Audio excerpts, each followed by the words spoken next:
Perfecto.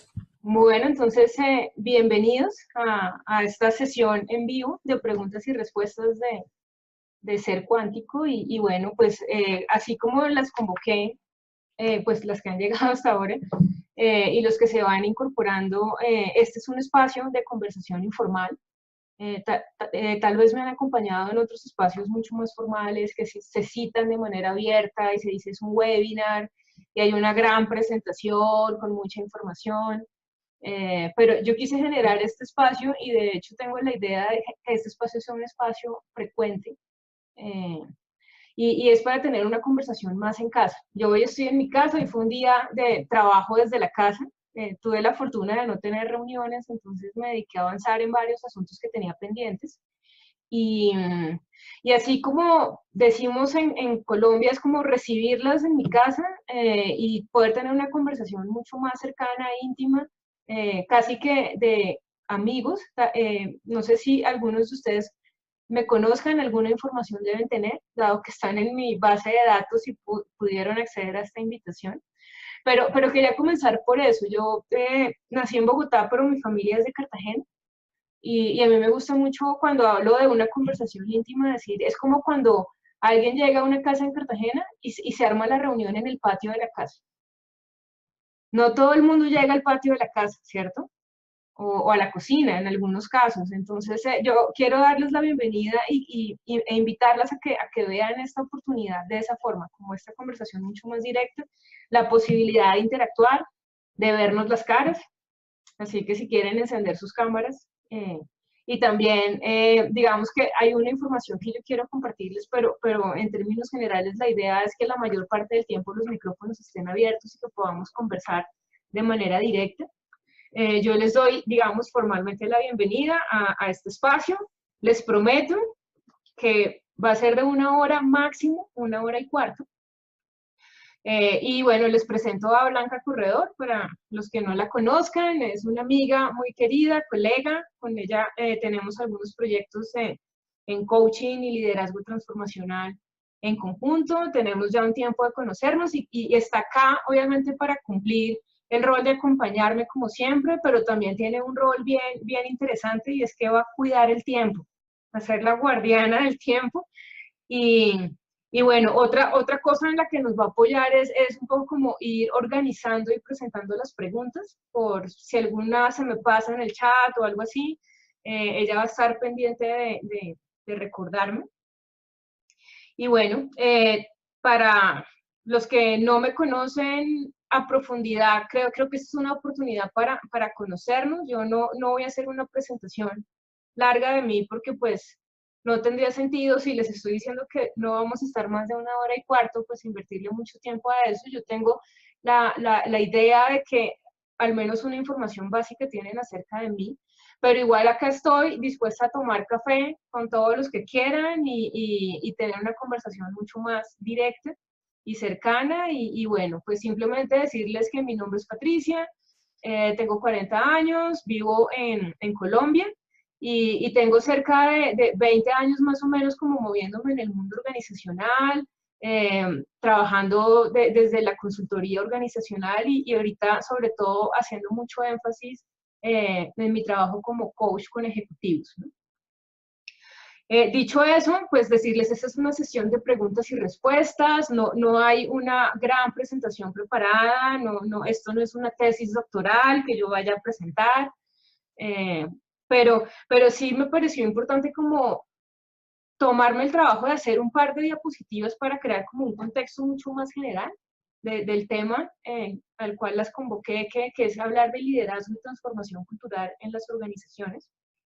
Pero básicamente con la invitación yo les decía, pueden enviarme preguntas de manera previa y son las primeras que voy a responder. Entonces yo voy a crear como este marco general, que para eso quiero utilizar una metáfora y es, hagan de cuenta que están en un buffet. Como que hay muchos temas y se podría hablar a profundidad de muchos de ellos, pero lo que vamos a hacer hoy es tomar algunas muestras y ponerlas en un plato y en ese sentido dar como una probada a algunos aspectos y no necesariamente vamos a entrar a profundizar en muchos de los aspectos porque eso tomaría obviamente mucho más tiempo del que tenemos el día de hoy. Blanca tiene un reto y ese, una vez yo le diga como voy a comenzar, que ya casi lo digo, va a tener que contabilizarme 25 minutos. En 25 minutos yo tengo el reto de compartirles la información, responder las preguntas que me enviaron previamente y luego se abren los micrófonos para escuchar comentarios y nuevas preguntas. Y eventualmente aquellos que se conecten y que quieran conocer mi programa de coaching ejecutivo para saltos cuánticos, al final, solo para aquellos que quieran tener como esa información, me voy a tomar 5, máximo 10 minutos para hacer esa presentación. ¿Listo? Entonces, ahora sí, Blanca, comienza el cronómetro de los 25 minutos. Yo voy Y a los 20 te aviso. A los 20 minutos me dices, faltan 5 minutos, y cuando hayan pasado los 5 minutos me dices, se te acabó el tiempo. Vamos a ver cómo me va. Esto también es de entrenar. A mí me encanta hablar y me podría quedar hablando sobre estos temas de manera indefinida, pero obviamente no es el propósito del día de hoy. Yo tengo acá una presentación, algo muy básico. Realmente, más allá de la información del programa de coaching ejecutivo, preparé 2 diapositivas. Acá está la primera, ¿sí la están viendo? Háganme sí con la cara, se está viendo perfecta, esta es la portada. Sí, señora, perfecto. Listo, Marta, gracias. Solamente como decirles sobre el liderazgo, entonces como que ahí vienen los puntos suspensivos y ahí yo digo, claro que podría quedarme días completos hablando de liderazgo. De hecho, el otro día hice un ejercicio y es que yo declaré hace poco que entraba en un desafío de 100 días para escribir un libro. Antes he escrito libros, pero no libros sobre coaching. Entonces dije, ahorita sí voy a escribir mi primer libro sobre coaching ejecutivo. Y me dio por ver que había sobre liderazgo en organizaciones y entré a Amazon y puse liderazgo organizaciones y no se imaginan cuántos resultados me salieron. O sea que sobre eso se ha escrito muchísimo. Hay muchas escuelas, muchas aproximaciones. Yo no pretendo abordar todo el día de hoy, pero sí quiero comenzar con que la pregunta central de esta conversación es ¿qué significa ser un líder en la organización en particular en la que tú estás? O la que estamos, digamos, considerando como objeto de estudio. ¿Qué significa ser un líder? Porque de la forma como respondemos esa pregunta, luego podemos abordar todas las demás temáticas que vamos a ir conversando. Entonces, obviamente cuando decimos que es liderazgo, millones de respuestas hay, pero además también es importante reconocer que hay una evolución histórica del concepto de liderazgo. Entonces yo quería simplemente traer acá algunos aspectos. Por allá en la década de los 40, en esta foto, se hablaba del enfoque de los rasgos y se decía que el líder no se hacía, sino que nacía. Y entonces en las organizaciones lo que buscaban era esos rasgos que caracterizaban a los líderes y en los procesos de selección buscaban personas que cumplieran con esas características. Pero en ese sentido no había como una política que le apuntara a desarrollar liderazgos, porque no existía esa noción, simplemente el líder nacía y llegaba a la organización porque lo contratábamos. Más o menos década de los 40. Y hasta la década de los 60 comienza a hablarse del enfoque de los estilos. Comienzan a decir, hey, tal vez no es que el líder nazca solamente, sino que también se puede desarrollar. Y entonces se comenzó a hablar de la formación de liderazgo en las organizaciones. Se comenzó a ya no tanto hacer tanto énfasis en la selección, sino dijeron, podemos seleccionar algunos perfiles que sean interesantes desde el punto de vista técnico y luego los formamos como líderes para poder generar un mayor impacto en la organización. Luego, en la década de los 70 surge, digamos, con mucha fuerza el enfoque de liderazgo transformacional, sobre todo en Estados Unidos, con escuelas como Werner Erhard, bueno, y luego Landmark, o todas estas organizaciones que se dedicaron en muchos estados de los Estados Unidos a formar a través de entrenamientos muy grandes a personas en liderazgo transformacional. Y ahí la premisa era, la persona se transforma y dado que se transforma, tiene la capacidad de transformar su entorno. Entonces estaba enfocado muy en el desarrollo del ser y cómo esa persona podía transformarse a partir de simplemente enfocarse en quién era y quién quería ser y dar como ese salto hacia ese querer y a partir de ahí, dado que yo soy una persona transformada, tengo la capacidad de transformar mi entorno, es decir, la organización en la que yo trabajo. Y luego en la década de los 80 surgen varias escuelas, todas estas escuelas que hablan del enfoque de contingencia.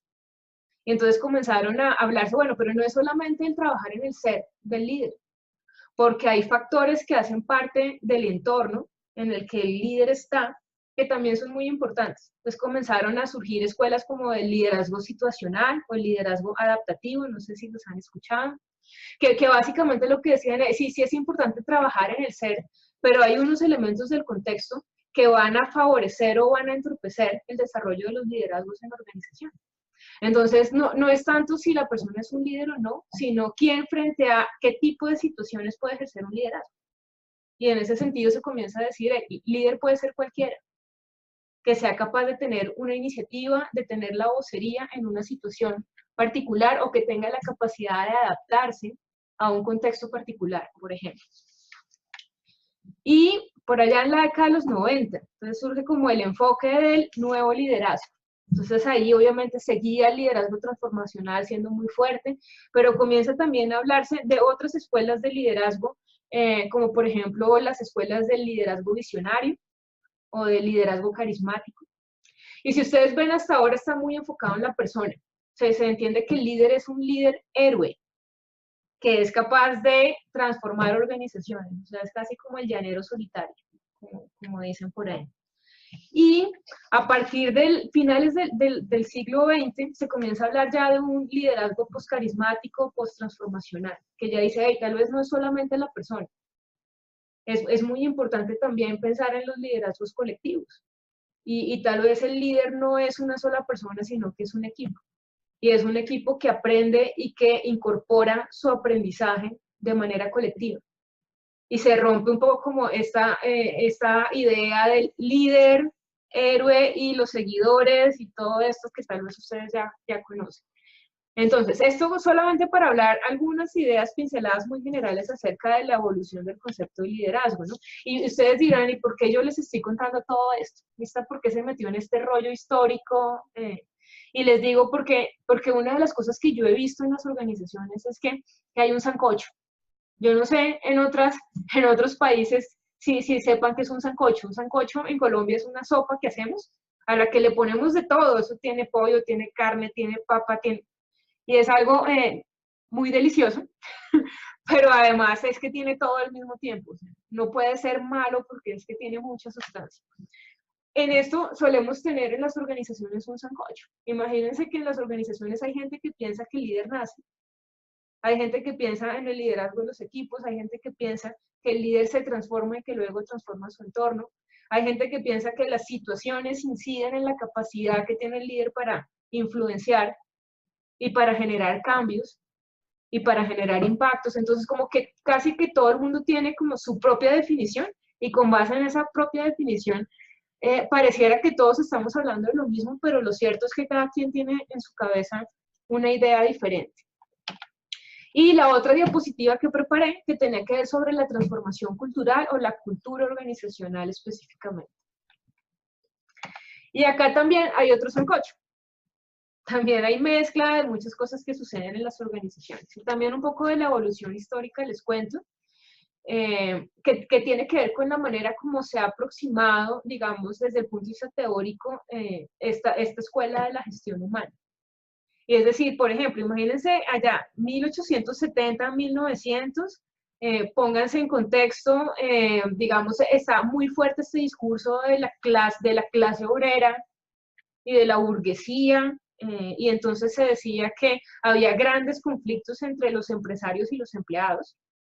Y entonces se comenzó a pensar que la gestión humana era sinónimo de secretarías de bienestar. O sea, se habían presentado muchos conflictos que incluso habían generado afectaciones físicas y emocionales, mentales en las personas. Entonces se hablaba de la posibilidad de generar algún tipo de incentivo que distensionara, digamos, esos conflictos. Y entonces se hablaba de secretarías de bienestar. ¿Qué podíamos ofrecerle en términos de entretenimiento, un poco de distensión a los empleados de una organización? Luego, por allá a principios de 1900, se comienza a hablar de la administración del personal, y ahí básicamente lo que se dice es, bueno, es importante que haya la estabilidad del empleado para ser productivos, y también es importante que sea eficiente la acción del empleado. Pero entonces se veía como un recurso más. Así como podíamos estar pensando en el capital o la tecnología, así se veía a las personas. O sea, como un bien que se podía administrar para que fuera eficiente y para que permaneciera en la organización. Luego, a mediados de la década de los 30 y por allá hasta los 60, y ustedes podrán hacer de pronto el cruce con lo que les acabo de decir de estas escuelas de liderazgo, se comienza a hablar ya de las oficinas de relaciones industriales. Y se dice, no, pero es que acá no hay solamente un tema de eficiencia, sino que hay un tema de cómo nos relacionamos. Y no es solamente desde el punto de vista racional, sino también emocional. Y se comienza a pensar en cómo motivar a la gente. Pero sin embargo seguía habiendo un énfasis muy importante en el resultado, en la industria, en el resultado que produce la persona, porque la persona es un recurso. Sí, tiene emociones, pero sigue siendo un recurso, al igual que el capital, al igual que la tecnología o cualquier otro recurso que tenga la empresa. Luego sí comienza a hablarse de un enfoque ya a finales de la década de los 90 prácticamente, desde los 60 y hasta los 90, de un enfoque de gerencia de los recursos humanos. Se sigue hablando de recurso humano como un recurso más, pero se dice, ojo, porque acá se está apuntando a que la gerencia de recurso humano apoye a la gerencia general en el objetivo, en el logro de los objetivos estratégicos. Ya no es solamente importante la capacidad que tenga un empleado para trabajar, o qué tan productivo es, o qué tan eficiente, sino que acá estamos hablando de estrategia de negocios, estamos hablando cómo las personas contribuyen con eso. Y pues en la actualidad lo que más se mueve, digamos, es como la gestión del talento. Ya no suele hablarse mucho de recursos humanos, sino del talento humano en las organizaciones, y eso obviamente hace que se privilegie y que se reconozca y se valore mucho más, por ejemplo, la presencia de activos que son intangibles, como el conocimiento, la capacidad que tienen las personas para aprender y la capacidad que tienen los equipos para generar capacidades que antes no tenían. Entonces el énfasis está en las capacidades organizacionales. ¿Y por qué les digo que también hay un sancocho? Porque en las organizaciones también encontramos gente que está como en décadas prehistóricas, que creen que la persona vale en función de si produce o no produce, y eso obviamente incide muchísimo en el tipo de cultura que tienen las organizaciones. Hay organizaciones actualmente en América Latina donde si el empleado se enferma se asustan, porque dice, donde yo pase enfermo mucho tiempo, me van a echar, por ejemplo. Y ahí todo el tema de la capacidad de aprendizaje y la capacidad de trabajar en equipo y todo eso, tal vez está presente, pero no tiene tanta fuerza, o liderazgos que son mucho más autoritarios, ¿no? Con este marco, yo quiero entrar en las preguntas. A mí por correo me llegaron 4 preguntas, me llegaron más, pero digamos como que yo las reuní en estas 4 preguntas, que están muy relacionadas con esto del sancocho que yo les digo. La primera pregunta, a ver, por acá la tengo. Espero ir bien de tiempo. La primera pregunta dice, ¿cuándo intervenir la cultura organizacional? Dicen por ahí que lo que funciona no lo cambies. Y yo digo a la persona que me hizo esta pregunta, estoy totalmente de acuerdo.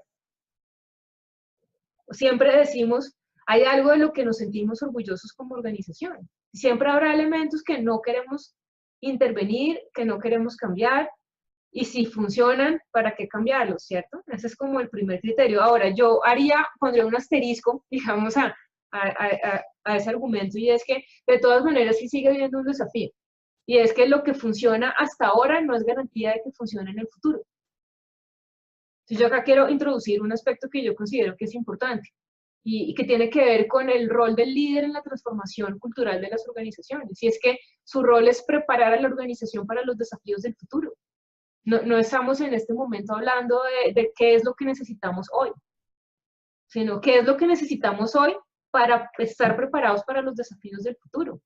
En un contexto de cambios acelerados, de gran incertidumbre, de cosas como que además son ya mucho más conocidas. Dicen muchas organizaciones que hoy existen no van a existir dentro de 5 o 10 años. Simplemente porque los cambios cada vez son más vertiginosos. Y tenemos muchas historias de empresas que hace 5 años existían y ya no existen, ya no son necesarias, salieron del mercado. O incluso perfiles profesionales de gente que está trabajando ahora en cargos que no van a existir dentro de 5 años. Y ahí les pongo un ejemplo, toda esta conversación de transformación digital, por ejemplo, en el sector bancario. Hay quienes dicen que el sector bancario no se va a ver como se ve actualmente en 5 años. Dicen en menos de 3 años ya no va a haber tantas oficinas, ya no va a haber tantos cajeros, porque estamos avanzando hacia todo el tema de transacciones a través de Internet y cada vez va a ser mucho más fuerte eso, solo para ponerles ese ejemplo. Entonces sí hay un tema de lo que está funcionando para que lo cambies, pero ¿cómo te preparas para el futuro? E incluso, ¿cómo te preparas para adaptarte a un futuro que no sabes cómo va a ser? Y entonces ahí puede tener sentido ver, bueno, ¿y cómo puedo yo intervenir la cultura organizacional? Y en ese diseño del futuro hay un aspecto muy importante y es cómo declaramos que somos como organización, como una forma de ser. Si cultura organizacional es ese conjunto de creencias, de hábitos, de prácticas que nos dicen cómo somos como organización. ¿Cuál es la declaración que hacemos a la hora de intervenir la cultura organizacional y cómo las acciones son consistentes con esa declaración? Para que lo que decimos que somos se pueda ver en la práctica. Porque si no se está viendo, tal vez no está ocurriendo. Y alrededor de esta pregunta yo les compartía en los correos, digamos, previos a esta cita, una infografía que hablaba de los para qué. ¿Para qué intervenir la cultura organizacional? Que creo que complementa esta pregunta. Entonces, por ejemplo, para fortalecer el cumplimiento de los planes estratégicos, orientación a resultados. Si tenemos de pronto grupos o personas que no tienen tan claro cuál es el resultado que se espera de ellos, a través de una intervención de la cultura, a través de un proceso de transformación cultural, podemos enfatizar mucho más eso. Para generar compromiso en los miembros de la organización. Y acá hay un aspecto que yo quería mencionar, porque obviamente no voy a tener el tiempo para hablar de todo esto, la gestión humana y de la selección y del desarrollo del talento humano y de cómo lo retenemos y todo esto que es una amplia discusión. Pero la mejor política de retención, dicen quienes han estudiado a profundidad el tema, es hacer una adecuada selección. Porque si yo no selecciono de forma adecuada, luego retener a la gente es algo muy complicado, porque la gente siente que está en el lugar equivocado. O incluso puede ser que sea la persona equivocada para el rol que yo le estoy otorgando. Entonces, ¿cómo retengo? ¿Cómo genero ese compromiso con la organización? Que la gente se sienta orgullosa de ser parte de la organización tiene mucho que ver también con la forma como yo organizo, digamos, la cultura organizacional y genero una conversación que sea compartida acerca de qué nos hace particulares y de qué nos sentimos orgullosos, ¿no? Otro aspecto, para fortalecer la diferenciación y la competitividad. Y acá hay un aspecto muy importante y es que las organizaciones cada vez tienen más ventanas abiertas. Antes funcionaban como cajas negras de los aviones, que no se sabía qué había dentro. Y antes, de hecho, las empresas eran tenían unas grandes paredes donde pocas ventanas, donde no se sabía qué sucedía ya. Ahora no es así. Ahorita cada vez es mucho más está más disponible la información acerca de qué sucede en las organizaciones. Y el cliente y el potencial cliente está mucho más informado acerca de cómo se hacen las cosas. Yo te compro a ti porque tienes una forma particular de, por ejemplo, eres socialmente responsable, tienes políticas verdes, o sea, tienes un compromiso, digamos, de protección del medio ambiente, cosas que antes la gente no se preguntaba, por ejemplo.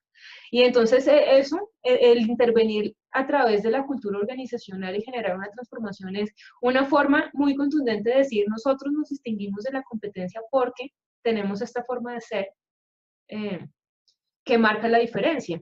Y eso nos lleva obviamente a tener un criterio de competitividad, digamos, que se puede sostener en el mercado por mucho más tiempo. Para impactar el desempeño empresarial, y es que lo que tiene que ver con lo que decía, importa prepararse para los desafíos del futuro. Entonces, el gestionar procesos de cambio en las organizaciones, el hablar de temas que son también temas muy grandes como innovación, como creación colectiva, aprendizaje organizacional.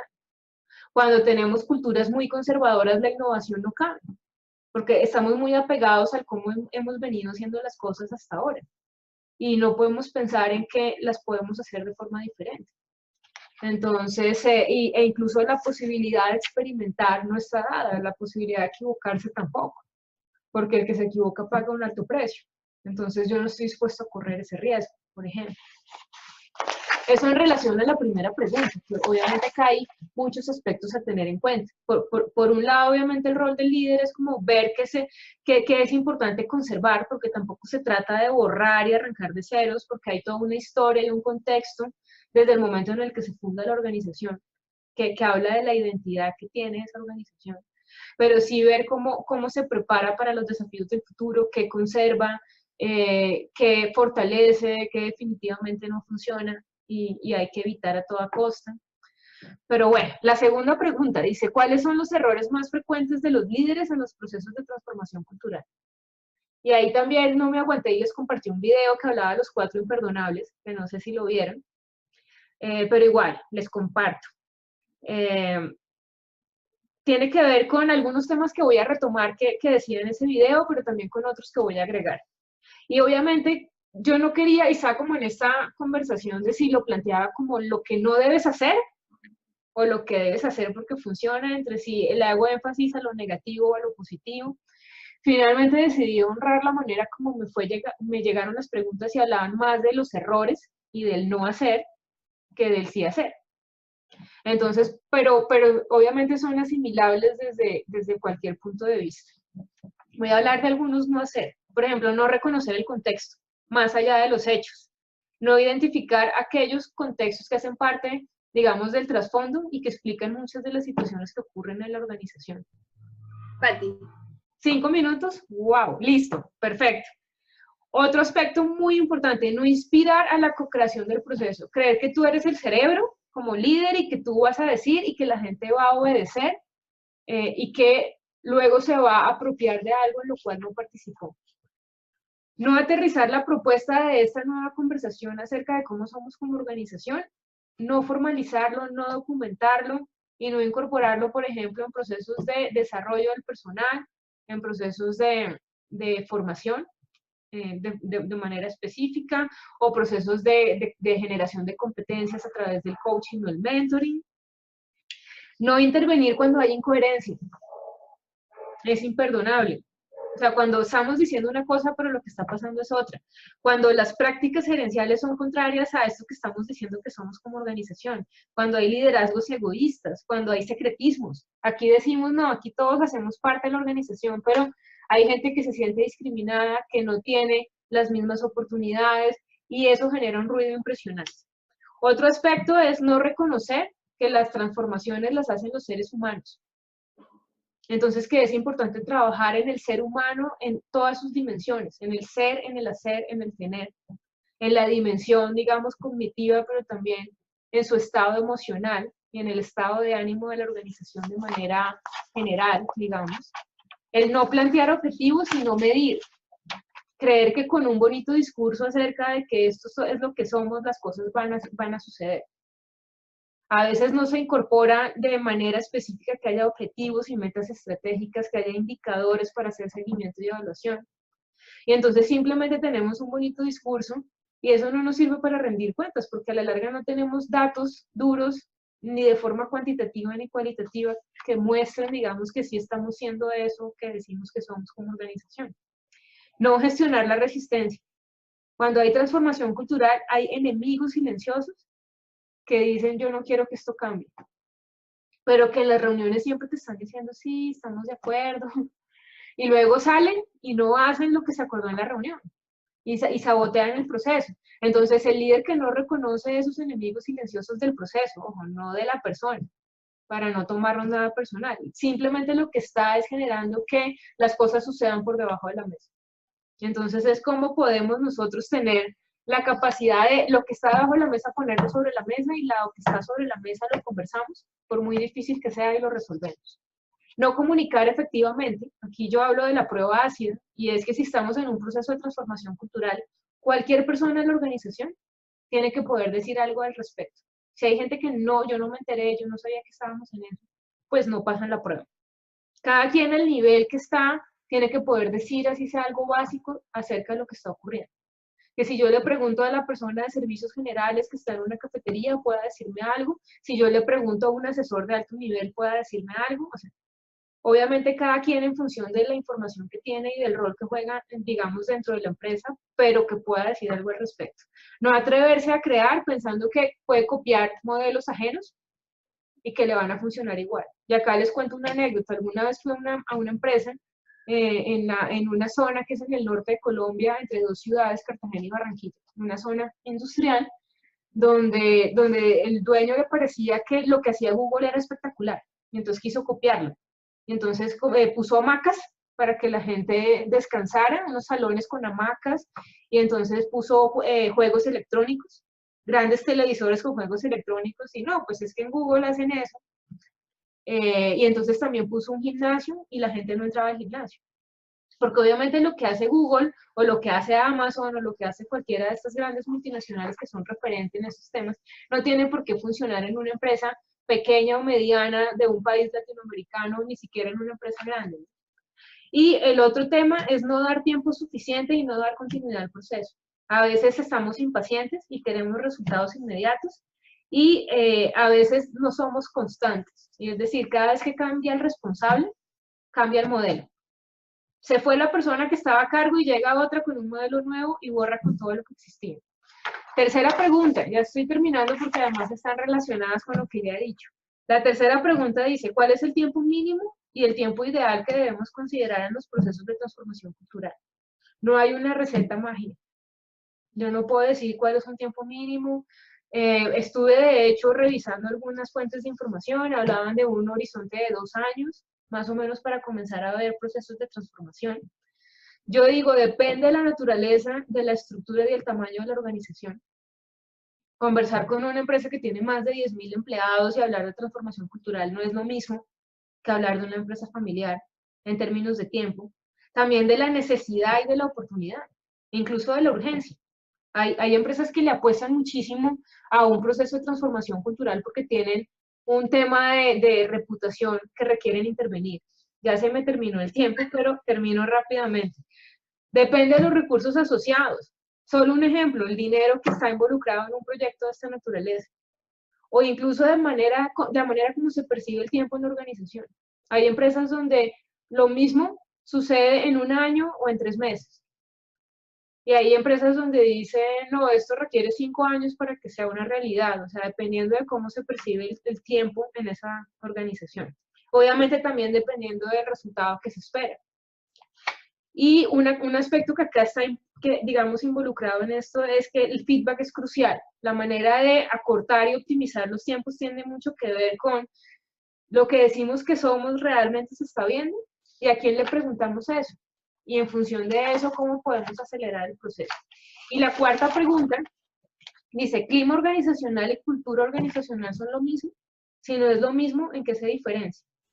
Algunas de estas cosas ya las he dicho. Cultura organizacional es un estado duradero, una perspectiva mucho más amplia. Cuando hablamos de clima, es algo mucho más limitado y hablamos específicamente de aspectos que están más ligados a la moral y a la satisfacción de las necesidades humanas. Es como, entendamos que como que el clima es como tomar una fotografía en un momento particular de lo que está ocurriendo en la organización. De si la persona se siente o no orgullosa de trabajar ahí, de cómo se relaciona y cómo percibe el liderazgo de sus jefes, de qué condiciones tiene, qué incentivos, si piensa quedarse o irse en los próximos meses, ese tipo de preguntas que suelen estar en las encuestas. Ahora, sí es importante que es una foto y que se entienda como una foto. Y desde ahí, obviamente, si yo voy tomando varias fotos, eso me puede permitir ver una tendencia y ver más allá e involucrar muchos más aspectos de la cultura organizacional, ¿no? Y un aspecto que a mí me gusta hablar cuando estoy hablando de clima, cultura, y es un indicador de cultura, es cómo los líderes se relacionan con los resultados de las encuestas de clima. Eso habla de la cultura de la organización. A veces es, no, nos fue mal, y entonces comienzan a justificarse de por qué les fue mal, o comienzan a defenderse, o comienzan a decir es que esa encuesta se aplicó mal, o simplemente relacionan eso como esto es lo que nos está diciendo la gente y es información útil para nosotros para tomar decisiones. Y dicho esto, dejo acá la presentación, las preguntas, las 4 preguntas que quería abordar, y abro los micrófonos. No sé si haya preguntas en el chat. O preguntas que quieran hacer de manera directa ahora sobre esto que he conversado, sobre otras cosas que ustedes hayan considerado. Hasta el momento no, Pati, no hay preguntas. ¿No hay preguntas? ¿Están muy enfocados en lo que yo estaba diciendo? Tiene mucho que ver, obviamente, con a qué le queremos hacer doble clic de muchas de las cosas que yo he compartido hasta ahora. Entonces, yo voy a dejar de compartir la presentación para poder ver las caras, que yo creo que viendo las caras nos animamos más a participar.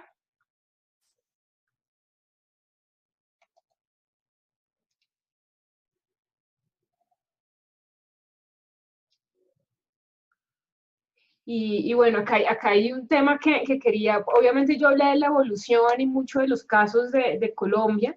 No sé si las personas en Argentina o en Uruguay se sienten identificados con esta información que yo he compartido, de estos momentos, tanto del liderazgo como de la gestión humana, si hay de pronto alguna diferencia en lo que ustedes conocen acerca de estos temas.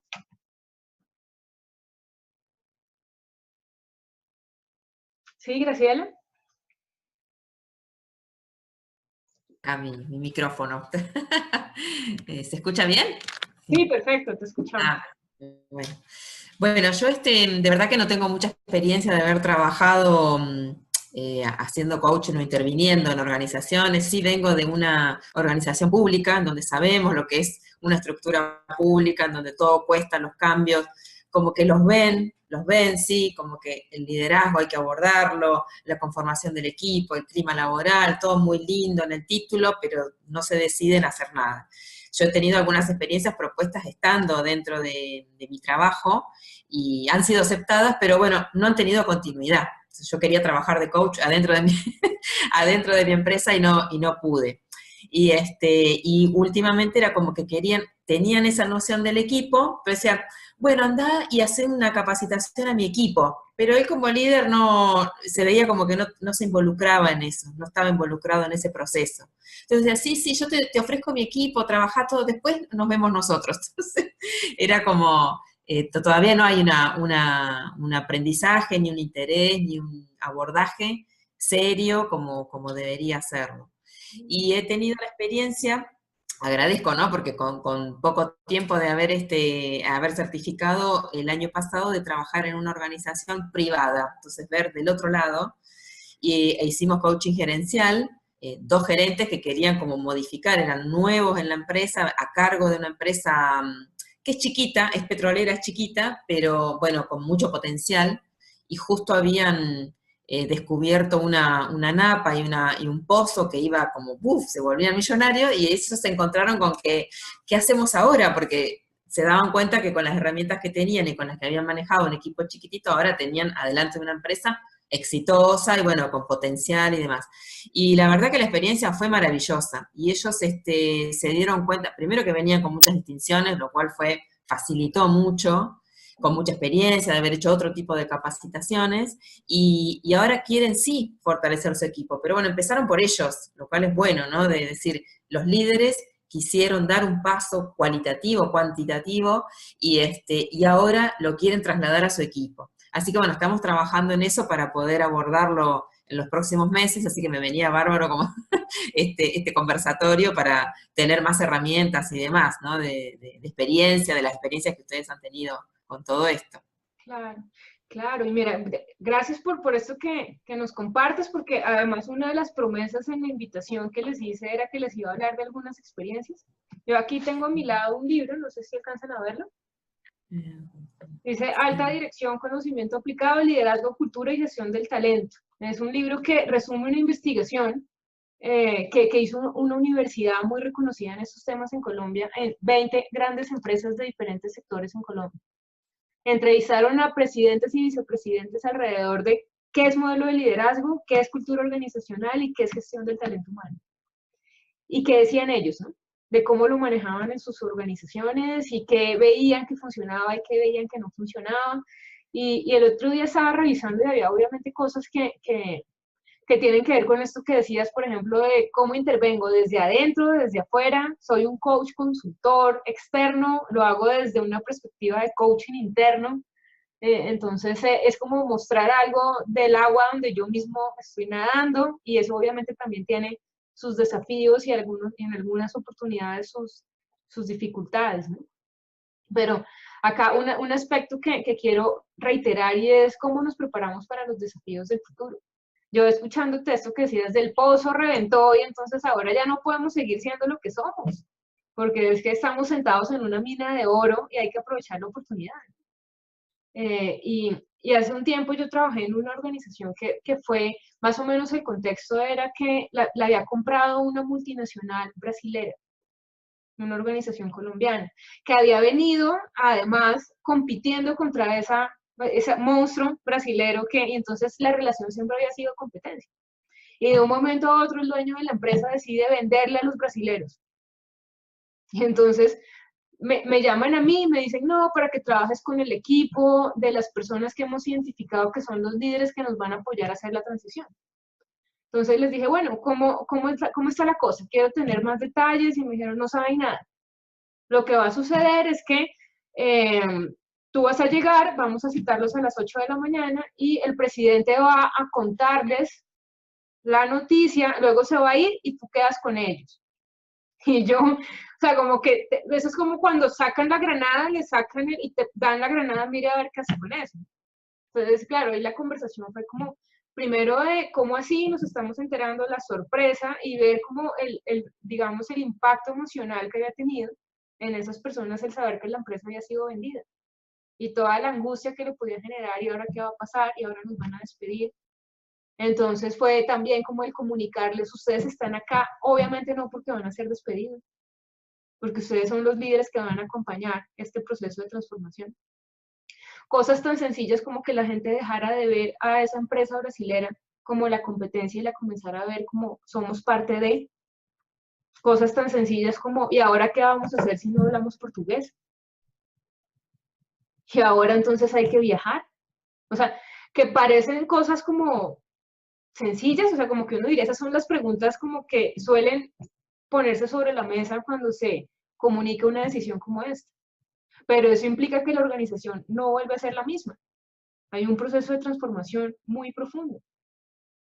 A partir de una decisión, yo vendí y otro me compró y ahora hacemos parte de un conglomerado mucho más grande, o estalló el pozo y ahora tenemos la oportunidad, o hubo un cambio en la regulación financiera que nos quita competitividad y presencia en el mercado, y entonces estamos en crisis y ahora qué vamos a hacer. Como que hay muchos aspectos en los que decimos como, bueno, transformación cultural y gestión del cambio. O cambias o te cambiamos. O sea, las condiciones de mercado, la vida, o sea, como que en general, y nos pasa como seres humanos. Que decimos, yo quiero seguir siendo como he venido siendo, y la vida te dice, te tengo preparada una sorpresa. Y eso implica que requerimos dejar de ser quien hemos sido hasta ahora. Y seguro hay cosas que conservamos y que valoramos y que nos sentimos orgullosos. Pero también es cómo nos preparamos para eso que no sabemos que va a venir. ¿Cierto? Entonces, ¿alguna otra pregunta o comentario?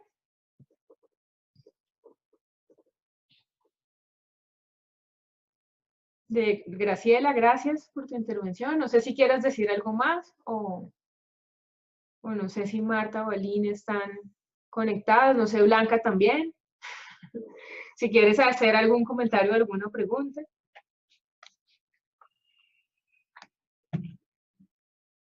Porque si no, nos vamos antes. ¿Qué hora es? Tenemos 43 minutos de haber comenzado. Sí, ¿Sí? soy yo acá.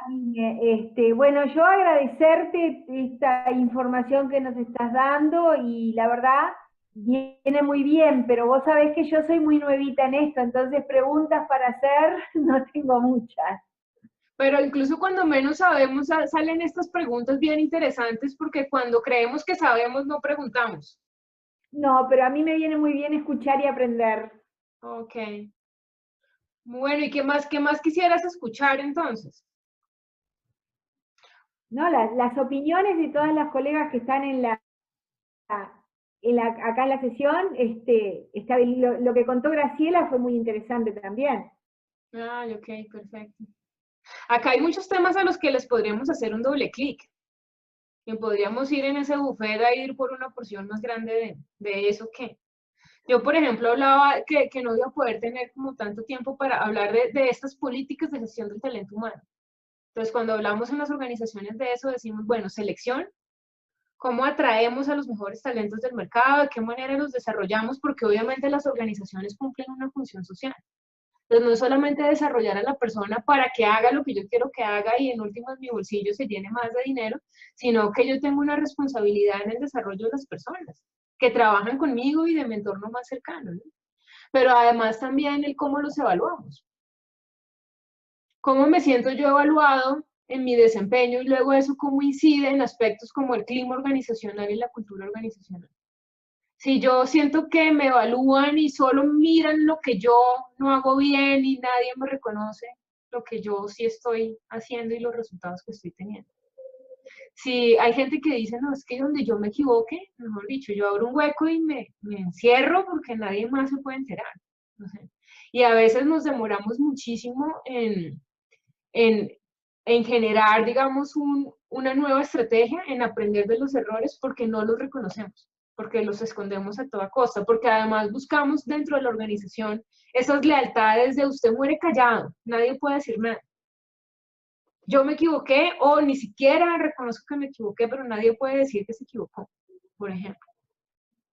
Y cómo eso termina interfiriendo, obviamente, en las posibilidades que tenemos para adaptarnos, para crear contextos que nos permitan ser mucho más competitivos en el mercado, ¿no? Y a veces también está desde las personas que gestionan el talento humano esa sensación a veces como de falta de poder o de frustración incluso, ¿no?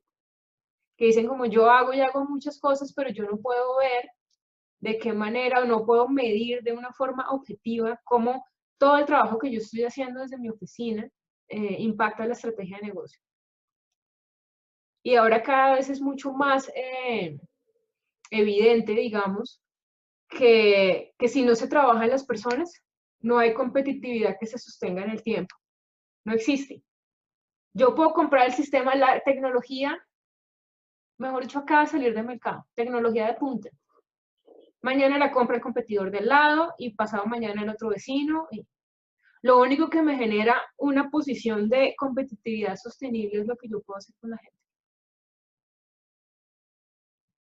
Entonces, si yo lo tengo claro y sé que soy un líder que genera transformación cultural y que eso hace que la gente quiera permanecer en mi organización, incluso que haya gente que quiera entrar. Porque es que hay gente, ya salen, ya ustedes pueden buscar en Google información acerca de cuál es el ranking de las empresas donde la gente quiere trabajar. A nivel internacional y a nivel nacional también existe esa información. Y entonces van y buscan a personas que están en ciertos perfiles, que están cursando programas académicos en las universidades o que son recién graduados. Y les preguntan, ¿dónde te gustaría trabajar? Por ejemplo, en Colombia salió hace menos de un mes el listado y salió una empresa que se llama Nutresa, una empresa muy, muy importante, digamos, porque además no es, digamos, no solamente tiene presencia en Colombia. Y uno diría como, ¿y qué está haciendo Nutresa? ¿Y qué podemos aprender de lo que ellos están haciendo? Para que haya gente que está haciendo fila para entrar. ¿Qué es lo que la gente está viendo acerca de la cultura organizacional de esta empresa para querer estar ahí, ¿no? Blanca. Pati, ahora que mencionas eso, me surge esa pregunta de ¿cómo ves entonces en esa transformación de la cultura organizacional este modelo que está tan de moda de la felicidad en el trabajo? Wow. Ese es un tema que tiene Te quedan 10 minutos. de largo y de ancho y además es un tema polémico. Déjame decirte, porque yo he escuchado, he revisado y tengo algunos colegas que están muy metidos en esto de generar felicidad en las organizaciones y tienen cosas muy interesantes. Hay unos que están metidos con estos programas de yoga de la felicidad y yoga de la risa y van a las empresas y hacen los talleres y todo esto. Miren, hay gente que dice, sí, todo eso es bienvenido y nosotros somos una organización que se preocupa por la felicidad de sus empleados. Hay gente que dice que la felicidad es una elección individual. Dice, nada puedo hacer yo como organización para que alguien se sienta feliz, porque la felicidad es una elección individual. Entonces, yo sí puedo generar, obviamente, algunas condiciones, pero yo no puedo hacerme cargo de que la gente diga que está feliz. Y entonces, claro, estoy hablando de los dos extremos, ¿no? Del que dice, mejor dicho, y les pongo el profesor de yoga y les hago las conferencias y como sea, los mantengo motivados y les doy salario económico y les doy salario emocional y después llego y mido. Y a propósito, ahora de estos días de mundial, en una de estas charlas de una de las organizaciones que congrega a los responsables de gestión humana en Colombia, estuve en uno de esos conversatorios que ellos hacen hace un par de meses y el ponente decía, ¿usted quiere que la gente esté feliz? Déjelos ver el mundial. Ya, punto. Ahora, usted los deja ver el partido y después les aplica la encuesta. Y verá que la gente no va a decir que está...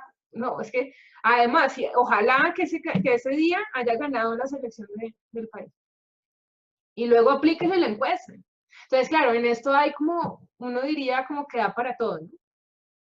Desde una estructura, digamos que busca intervenir el contexto y generar unas condiciones, hasta la intervención coyuntural del momento particular del partido, de la fiesta, del incentivo. Hay organizaciones que hablan de, por ejemplo, de la retención y dicen, genere un incentivo, y es que la persona, como por tiempo de duración, pueda tener acciones de la empresa. Por ejemplo, eso es una de las alternativas que dan. Entonces dicen, si yo duro más de 5 años, tengo X puntos y entonces esos puntos equivalen a tantas acciones. O incluso si yo me quiero ir, yo puedo monetizar esos puntos, solo que solo puedo hacerlo después de cierto tiempo. Si yo me voy antes, los pierdo. Y entonces eso genera un incentivo, eso hace que la gente esté feliz. No lo sé, no estoy muy segura. Claro que depende de cada caso. Y asociado a esto, por ejemplo, y algo que quería mencionarles hace un rato, el rol del líder cuando estamos hablando de generación de transformación cultural. Y quería ponerles el ejemplo de Amazon. Obviamente sobre Amazon hay mucha información. Y entonces uno dirá, ¿qué tanto se demora un proceso de transformación cultural? Depende del líder, de la capacidad convocatoria, de la fortaleza que tenga, de la capacidad de influencia.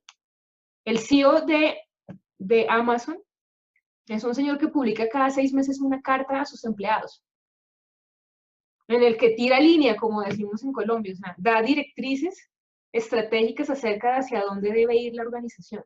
Y ese es su trabajo. Su trabajo es inspirar a la gente acerca del diseño del futuro y cómo Amazon, como esta gran empresa, cambia el mundo. La gente no vuelve a ser la misma solo porque Amazon existe. Y este señor publica cada 6 meses una carta. Ahora, no solamente los empleados están pendientes de la carta del famoso Jeff Bezos, no. Todo el mundo está pendiente, oiga, ¿será que ya se publicó la carta de este semestre? No sé qué, porque todos queremos saber qué es lo que él tiene para decir.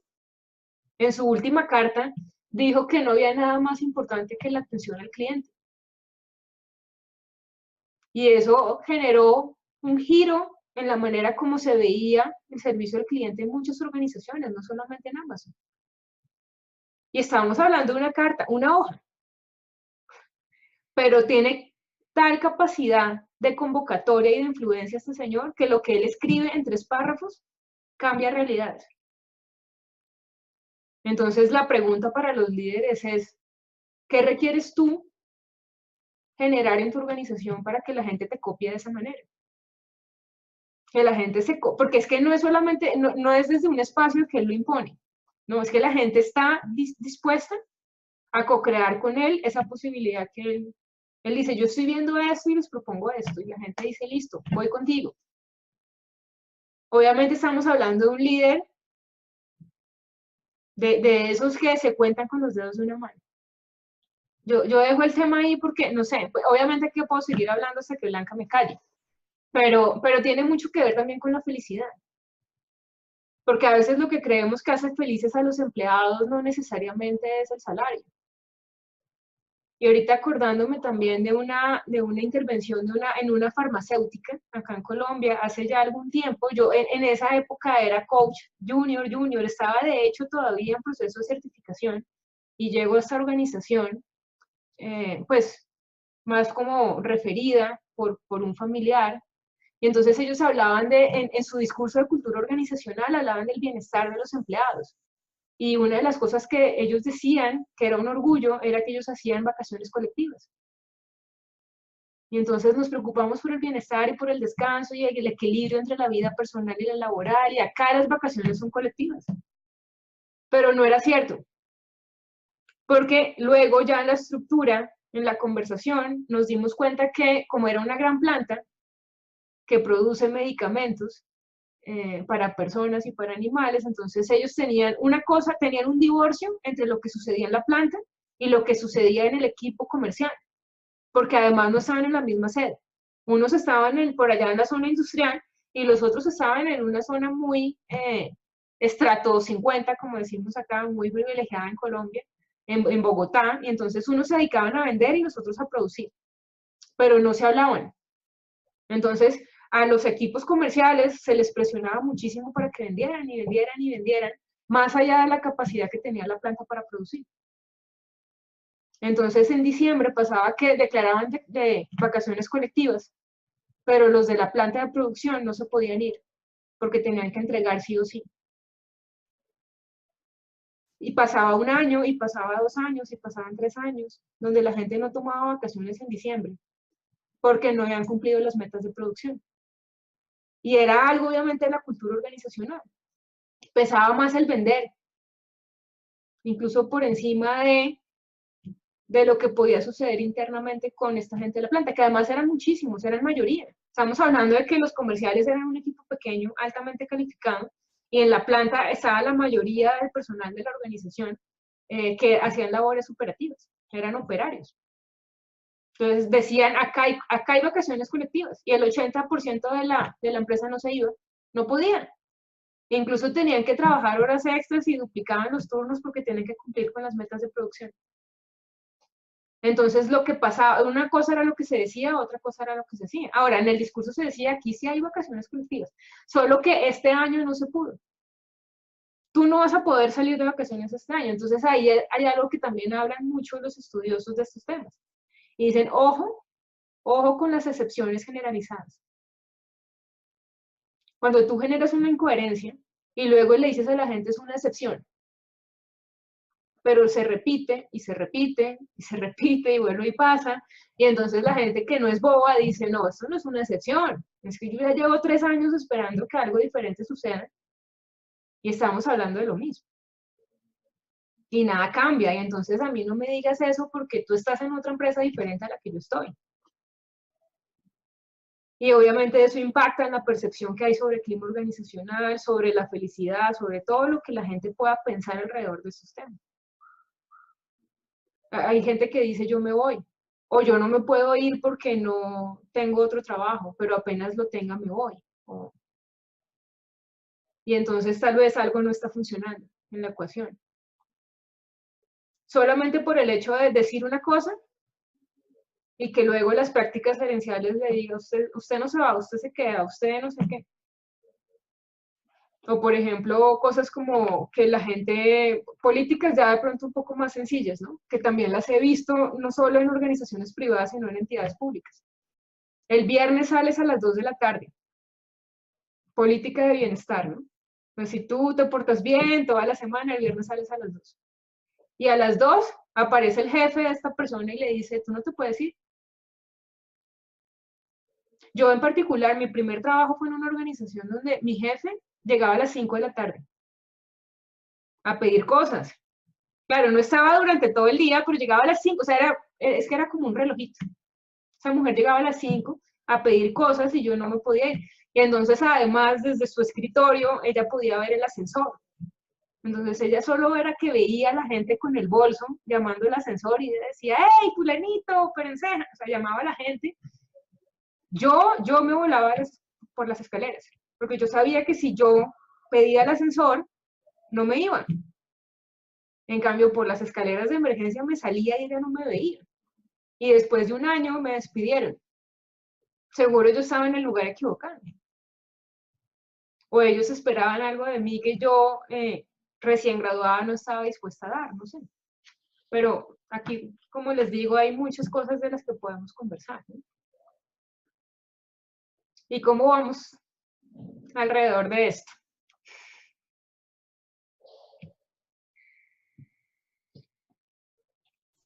¿Sí, Graciela?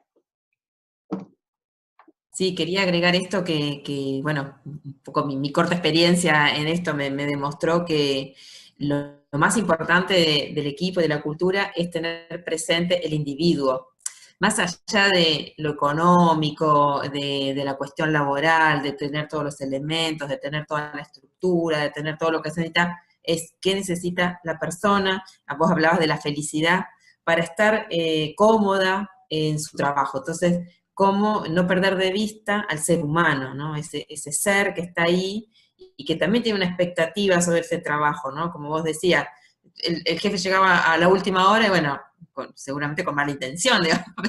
Entonces, no ver realmente el esfuerzo de gratificar, de ser agradable con la persona, porque esta cuestión personal me parece que en el fondo tiene como mucho más que ver que el resto de la parte organizativa, ¿no? De tener esa consideración por el individuo. Claro.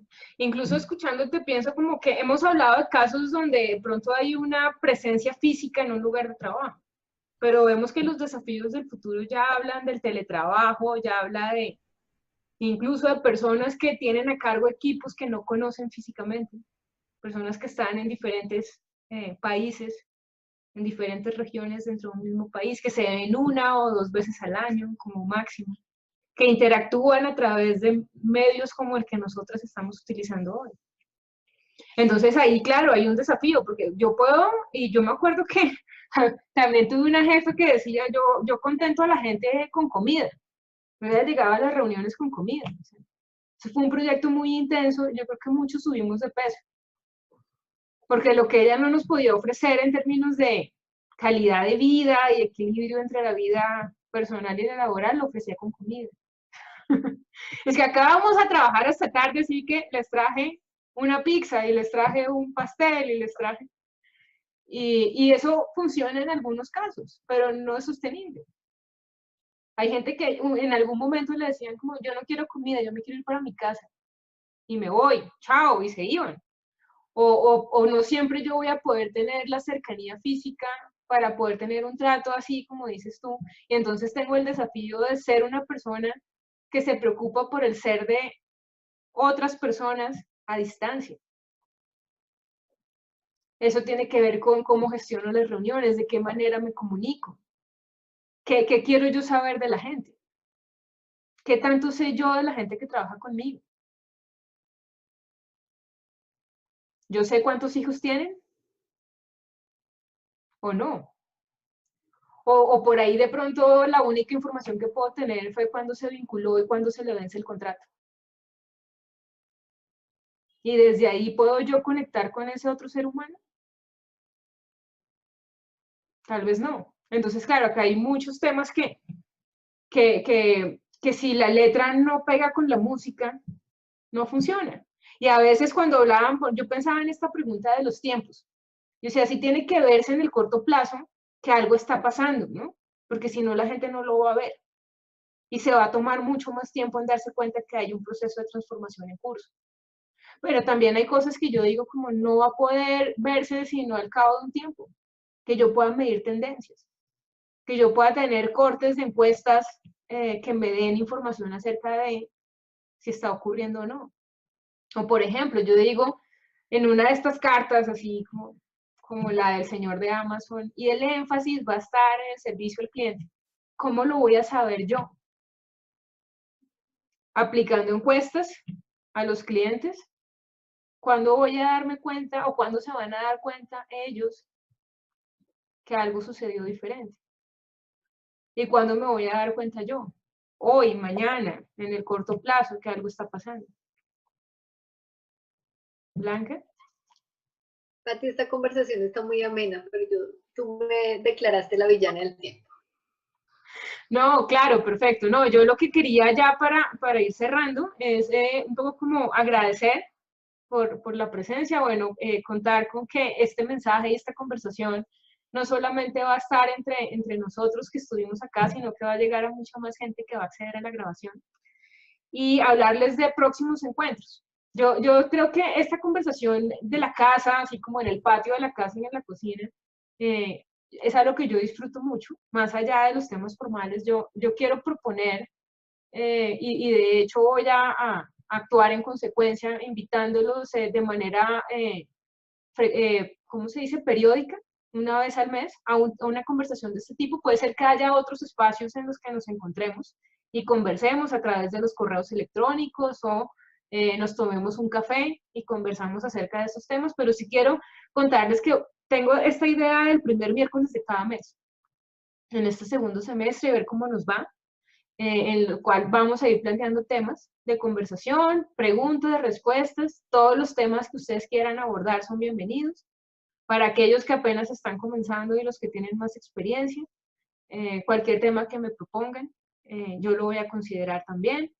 Y bueno, lo otro es básicamente siendo coherentes con esto de que nos tomamos un café en el momento que ustedes digan. Yo quiero contarles también que yo he destinado unos espacios en mi agenda semanal para tener conversaciones con personas que les interesan estos temas, con potenciales clientes que de pronto están considerando adquirir un programa de coaching ejecutivo y tienen de pronto algunas dudas, algo así. Blanca compartió en el chat, no sé si ahí está disponible un enlace. Ustedes hacen clic en ese enlace y pueden agendar, pueden ver mi disponibilidad y agendar una cita conmigo. Ustedes hacen clic en ese enlace, los lleva a una página de un calendario que les dice entrevistas y ustedes ahí pueden entrar y ver qué espacios tengo yo disponibles para agendar. Ustedes pueden decir, yo quiero tal día, tal hora, dentro de los espacios que hay disponibles, obviamente, porque no estoy todo el tiempo en esto, y podemos tener una conversación. O también es una forma de decir que yo me siento honrada y agradecida de que hagas parte de esta comunidad, que me permitas convocarte, que asistas, que leas mis correos, que consultes, digamos, el contenido de valor que yo comparto en redes sociales.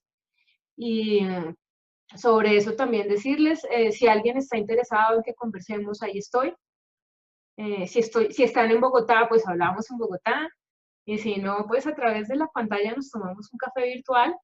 Y si quieren conocer más detalles acerca de la oferta, digamos, de servicios que tengo con Ser Cuántico, o en particular con el programa de coaching ejecutivo para saltos cuánticos también, ahí solamente diría para no entrar a presentar todo el programa, ahí está disponible en mi página web que es www.sercuantico.com la información.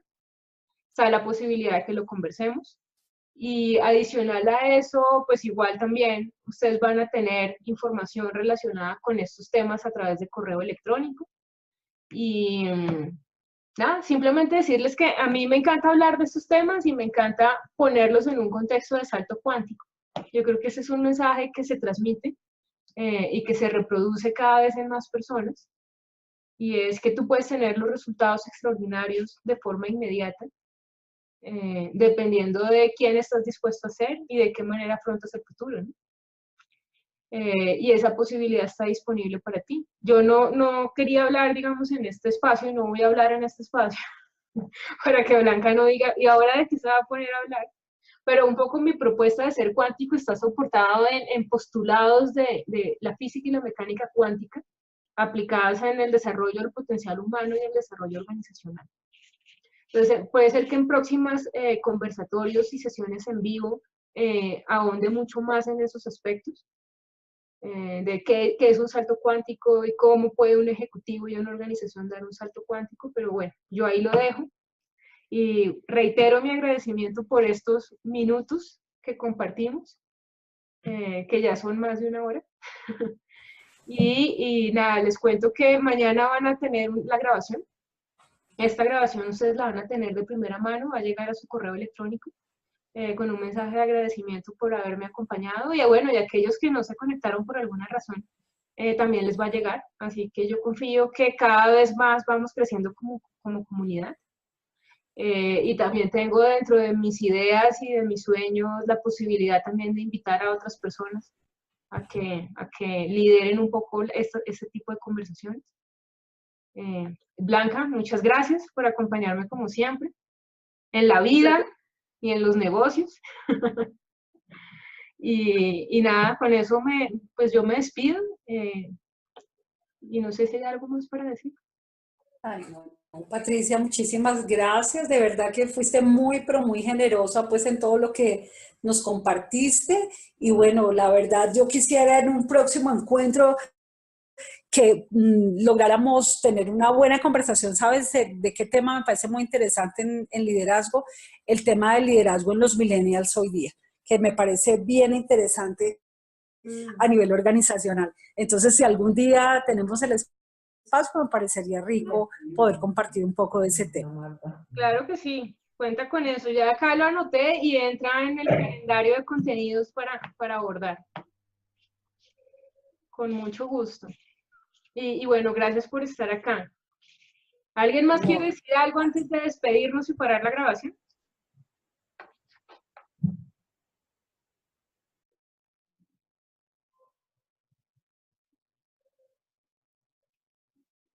Parece que no. Entonces, voy a parar la grabación en este momento.